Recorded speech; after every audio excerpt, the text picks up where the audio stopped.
विकास को सशक्त मंच प्रदान किया तथा विकास के ऐसे मॉडल प्रस्तुत किए हैं जो समावेशिता और समानता पर आधारित है। आज इस डॉक्टर राम मनोहर लोहिया स्मृति व्याख्यान के अवसर पर आपकी उपस्थिति इस आयोजन को और ऐतिहासिक बना रही है। आपके अनुभव और विचार निश्चित ही हम सभी के लिए मार्गदर्शक सिद्ध होंगे। मैं अत्यंत आदर और विनम्रता के साथ आमंत्रित करती हूँ नेपाल गणराज्य के पूर्व प्रधानमंत्री हमारे आज के मुख्य वक्ता श्री बाबूराम भट्टराई जी को तुरंत मंच पर पधार कर इस स्मृति व्याख्यान श्रृंखला के अंतर्गत 11वीं स्मृति व्याख्यान का प्रस्तुतिकरण करें।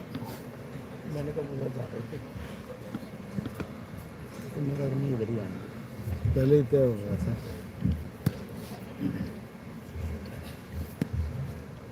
Distinguished guests, respected scholars, dear students.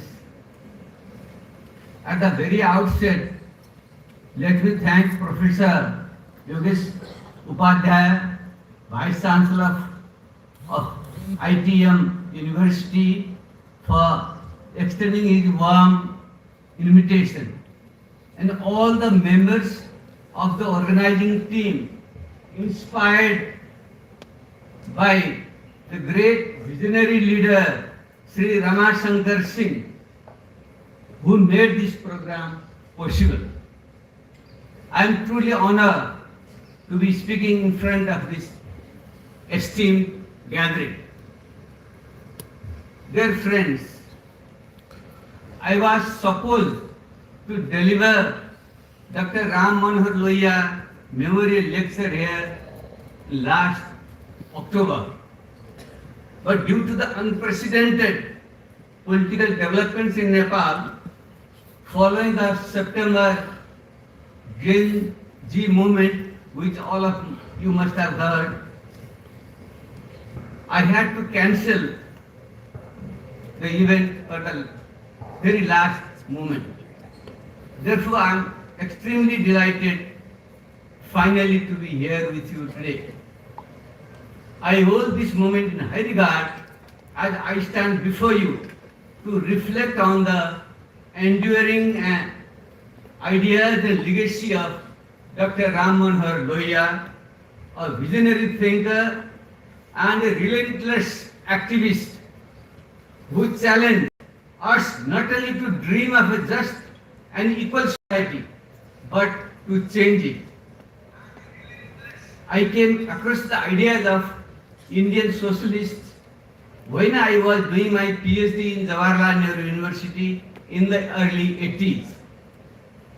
Since a very young age, the ideals of equality, justice and freedom were very dear to me, especially the oppression of women, Dalits and the poor peasants in the rural areas, which you can see still in India, Nepal and the neighboring countries. I was the son of a farmer. I had seen poverty and various forms of discrimination in my village, and I had witnessed the vast rural-urban divide. And as I walked through the corridors of Punjab University, under which was the College of Architecture, where I got my bachelor's in architecture, and the School of Planning and Architecture in Delhi, where I did my master's in urban planning. I had already started my political activism, organizing Nepalese students in India in the late 70s. When I reached JNU, I was already a great international center of critical ideological discourse. I was curious about various socialist trends in the world apart from Marxist communism. So I was a type of a free thinker at that time. In JNU, there used to be an association of free thinkers who were a conglomeration of various left ideas. Among them, the Indian socialists led by Dr. Lohia, J.P. Narayan and others were very popular. Reading Dr. Lohiya's work, especially Gandhi, Marx and Socialism, I hope you have heard about it. I don't know how many of you have read it. It is available in both Hindi and English. The one line I want to quote from that text, it is in Hindi. मेरा विश्वास है कि गांधीवादी अथवा मार्क्सवादी होना मतिहीनता है.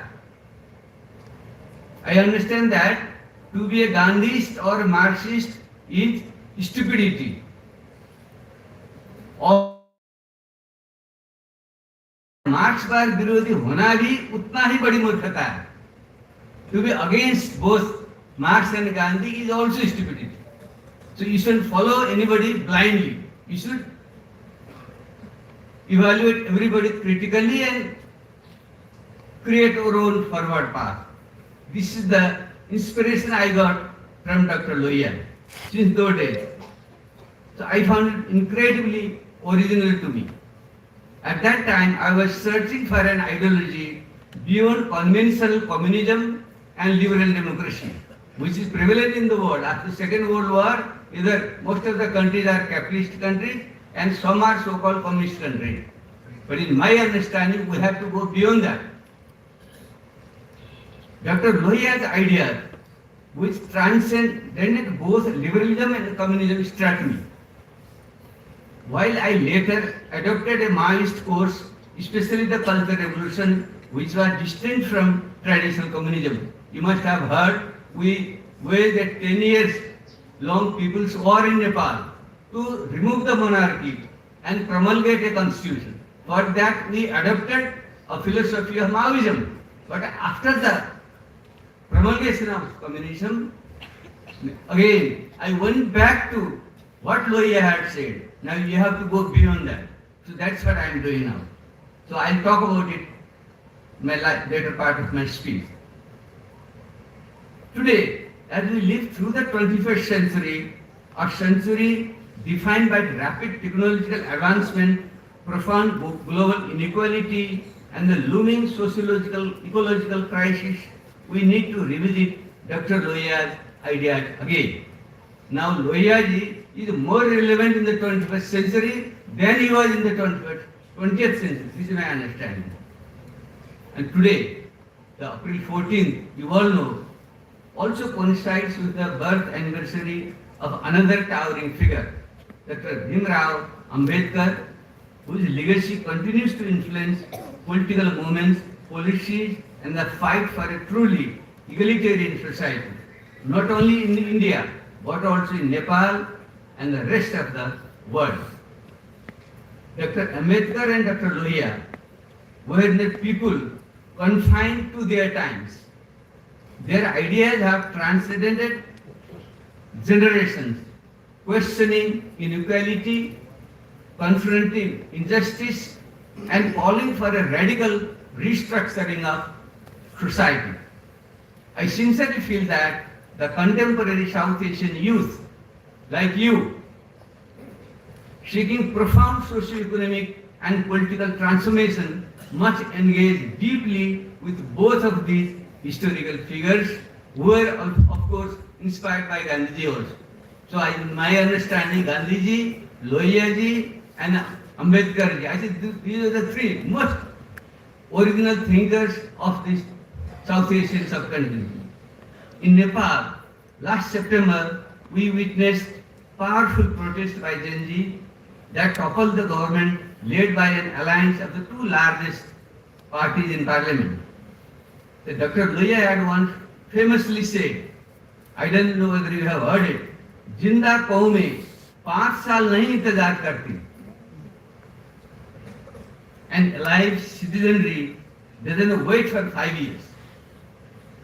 I cannot say for sure whether Nepal's youth have read Dr. Lohiya or not. I know many of them have read. He has very good influence in Nepal, as mentioned by the earlier speakers. Lohiya played a great role in the democratic movement in Nepal. So our youth know about Lohiya. Nepalese Gen Z didn't wait for another cycle of election to rise against corruption, misgovernance, and the widening economic divide. They intervened with full might. The formation of a new government led by a 35-year-old youth, Balendra Shah, is quite fascinating. Election of a Gen Z youth, Ruby Kumari Thakur, aged just 26 years, as the Deputy Speaker of Parliament, is another milestone in Nepal.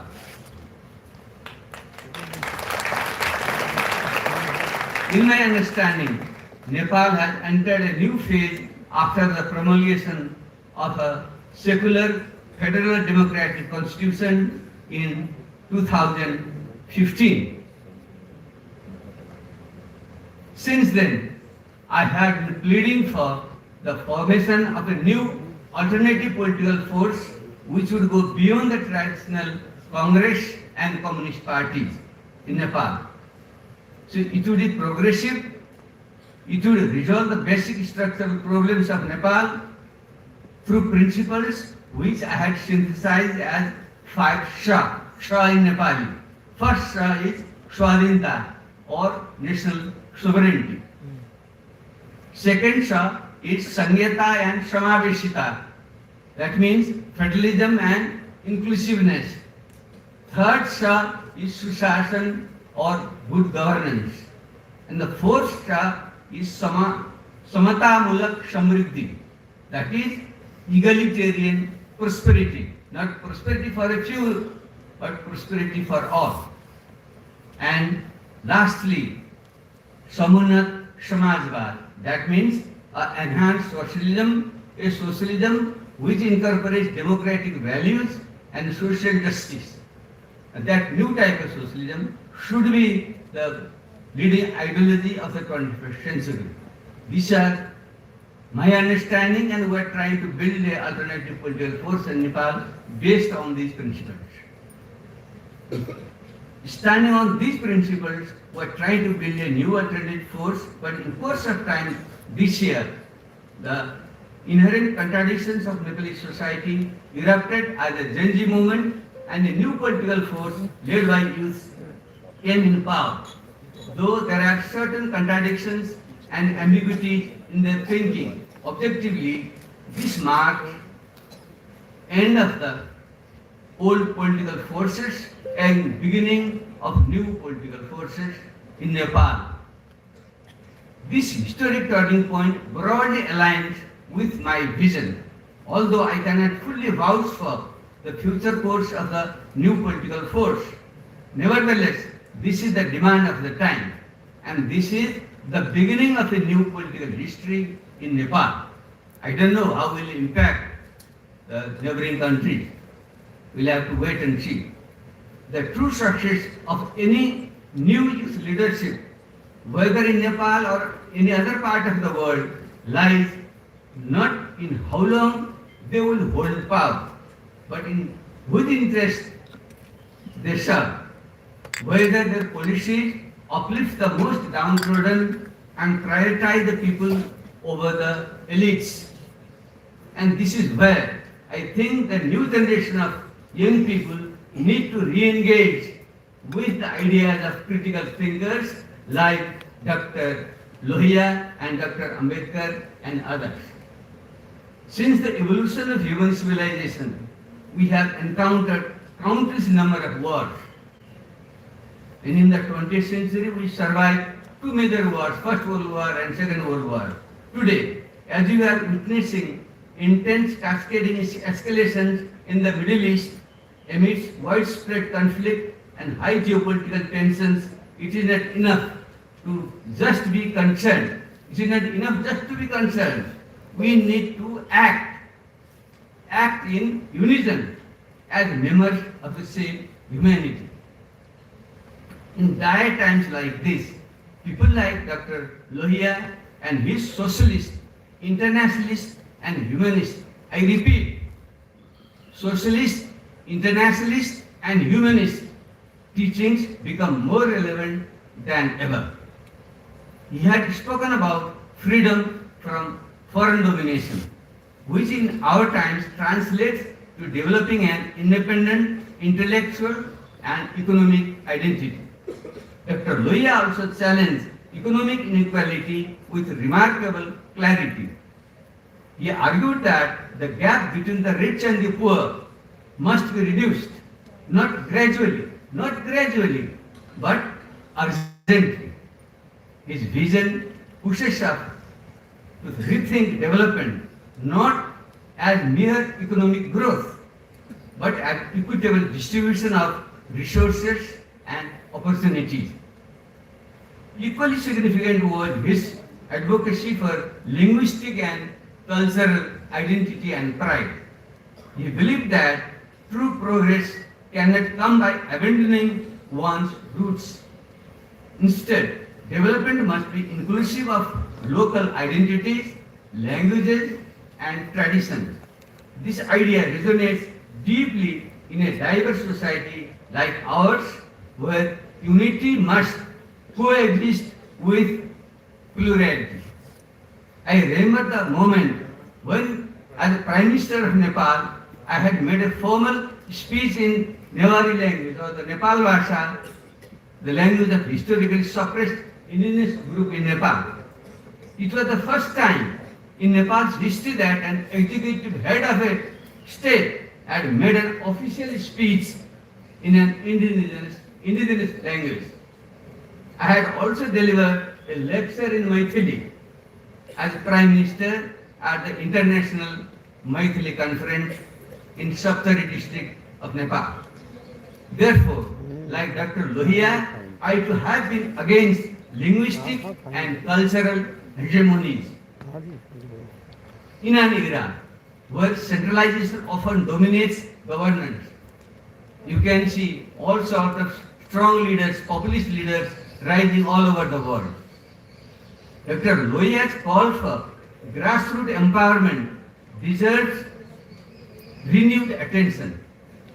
He believed that democracy must not merely exist in institutions, but must live in village, communities, and among ordinary people.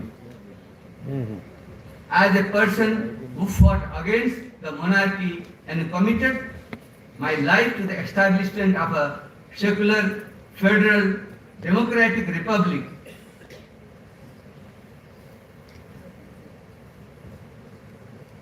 I am proud to have had the opportunity to play an instrumental role in drafting a progressive constitution as chairman of the Constitution Committee. Some people jokingly tell me as B.R. Ambedkar of Nepal. I am also Baburam B.R. bhattrai. It is jokingly. As a result, we have more empowered women and Dalits and people of the marginalized communities than ever before. Today, Nepal has approximately 6,743, that is the total wards in Nepal, Dalit women and representatives elected to the local government level. It is mandatory that 2 women get elected from each ward. One of them must be a Dalit woman. And I am proud I have a pivotal role to put this provision in the Constitution. However, these partial measures won't be enough to end the obnoxious caste system prevalent in India and Nepal since thousands of years. Here I and the poet raise a very serious question for your consideration. For this, we may have to revisit B.R. Ambedkar's epochal text, Annihilation of Caste. I don't know how many of you have heard of this and read this book. Please, you should find out. Very famous book written by B.R. Ambedkar in 1936, Annihilation of Caste, and it has been published with an introduction by a famous writer, Arundhati Roy. Please buy this book and read it. It shows the in and out of the obnoxious caste system in India and South Asia. So my humble suggestion would be, we should annihilate caste, rooted in our authoritative scriptures like Vedas, Smritis and others once and forever. My suggestion is, though it is a very sensitive issue, since it is rooted in our scriptures, we politicians and others shouldn't talk about it. It's a very sensitive issue. I request our religious seers and pandits and Shankaracharya to think over it and do what is necessary about it. We all know that Dr. Lohia is renowned for his thesis of Saptakranti, 7 revolutions, urging humanity to fight against inequality based on caste, gender, race and economic status. In this question, I again, Fingersons have raised the issue, he had this holistic approach of abolishing inequality and exploitation. Some communists talk only about class domination, class exploitation. Somebody calls only about Dalit question. Some other will talk only about national issue. Somebody else will only talk about gender issue. But we need to resolve this issue on the basis of caste, class, nation, gender and economic categories. This holistic measure, this is where Dr. Lohia is different from others, and I am inspired by this. I am trying to develop it further, I will come later on. Compared to the past, we have made tremendous progress. Our power hierarchies are being reproduced in new forms. Despite the tremendous advancement being made in science and technology, we continue to witness disparity that deny dignity and opportunity to millions. You know, with the digital revolution, including the AI, you know, who are the person who are benefiting out of it, or we all are all benefiting through technology, free information flow. But economically, if you see, the richest person in the world today are those who own the digital technology. I don't have time to go more on that. So this divide, inequality is rising. 10% of the people in the world, the wealthiest 10% control 76% of the wealth of the world. And the bottom 50% have only 2% of the wealth of the world. Do you think such a world is sustainable, viable? I don't think so. So this is the point to discuss. So friends, at this juncture, I would like to humbly introduce a line of thinking that I believe complements and extends Lohia's vision. Here I again want to quote him. What was the Lohia's vision on this? He says in Hindi, तभी ज्ञान प्राप्त हो सकता है जब विचारों का ढांचा किसी एक युग या व्यक्ति के विचार तक ही सीमित न हो. You can't confine the ideas. You can't limit yourself to a certain person or a certain era. You have to develop it further.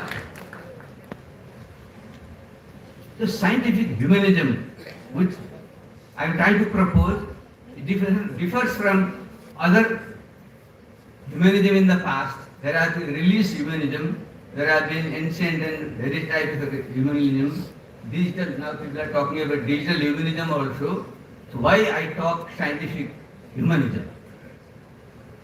Scientific humanism, as I see it, is not merely an academic concept, but a guiding philosophy for our times. It calls for the application of scientific temper, rational inquiry, and evidence-based policy making, while firmly grounding itself in human dignity, compassion, and social justice. In a world shaped by rapid technological change, artificial intelligence, biotechnology, and digital transformation, we face new forms of inequality and ethical dilemmas. Technically, if left unchecked, can deepen divides, but when guided by human values, it can become a powerful tool for inclusion and empowerment. Scientific humanism, therefore, seeks to bridge two essential dimensions: the power of science and the purpose of humanity. Power of science and purpose of humanity has to be integrated for a peaceful, democratic, progressive world in the 21st century. It asks us to make decisions not on dogma or narrow interest, but on reason, evidence, and universal human welfare. At the same time, it reminds us that progress without compassion is incomplete, and innovation without ethics can be dangerous. This is where Gandhi and Lohia are most relevant today, to integrate technological progress and human values. In many ways, this is a natural extension of Lohia's own thinking.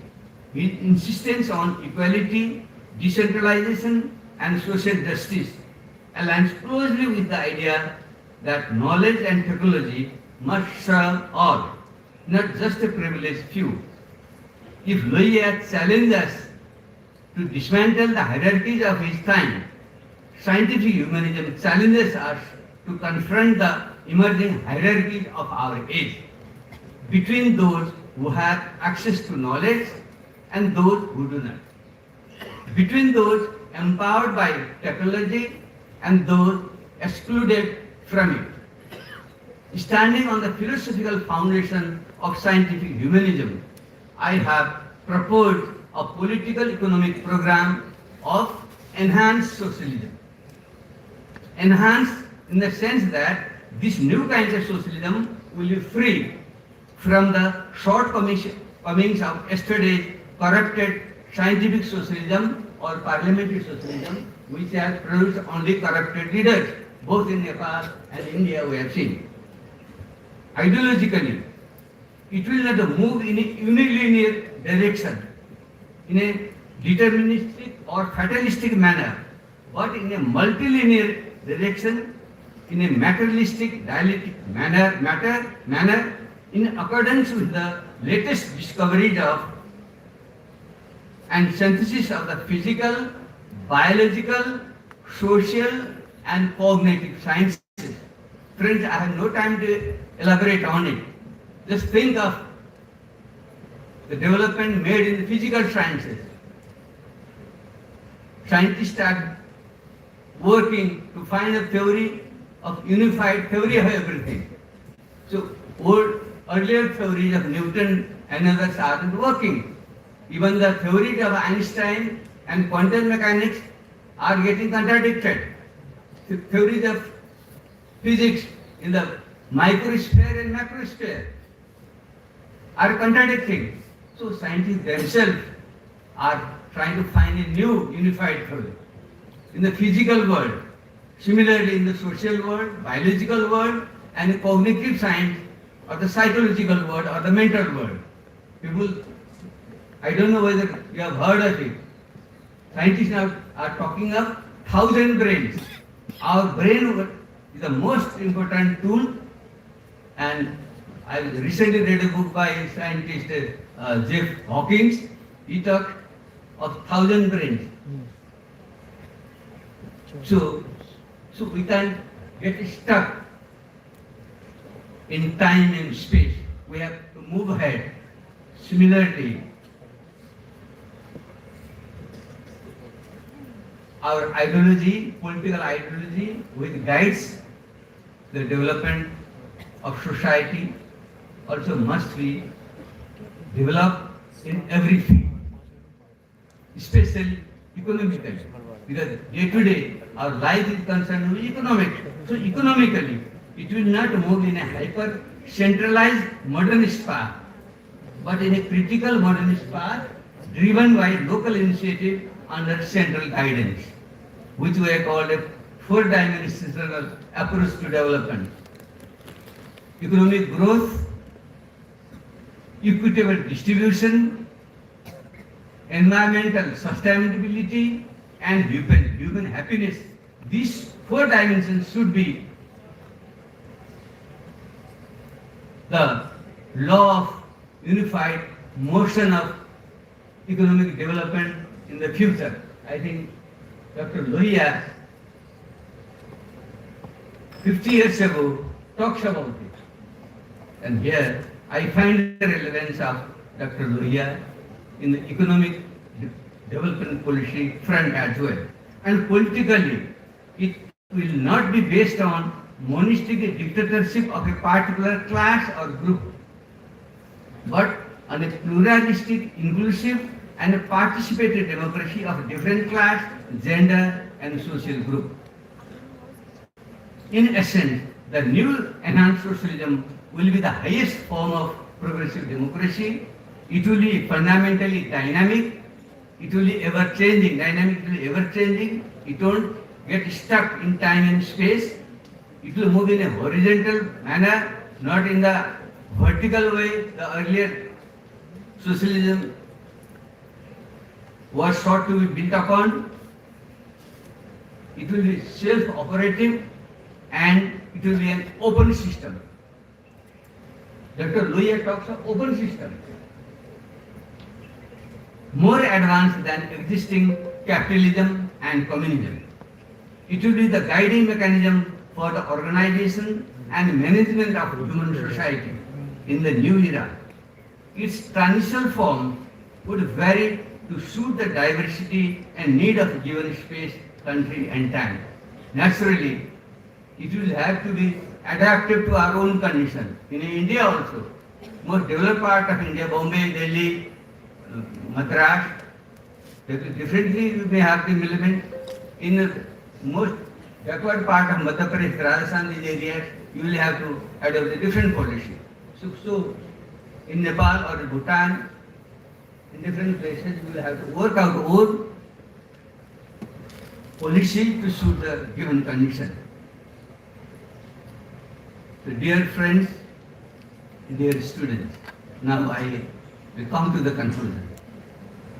I once stood where you are today.